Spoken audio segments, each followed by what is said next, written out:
4:25 p.m., a severe thunderstorm was located over near O'Hare Airport, moving southeast at 30 miles per hour.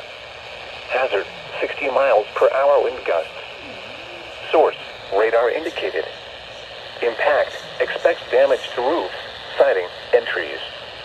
Locations impacted include Chicago, Cicero, Evanston, Skokie, Oak Lawn, Berwyn, Oak Park, Park Ridge, Niles, West Town, Englewood, Chicago Lawn, Austin, West Ridge, Lincoln Park, Bridgeport, Chicago Loop, South Lawndale, Lakeview, and Irving Park.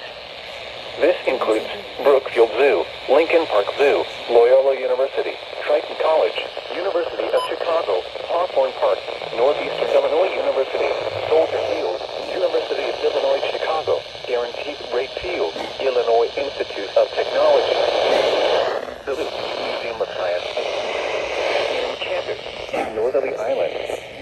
For your protection, move to an interior room on the lowest floor of a building.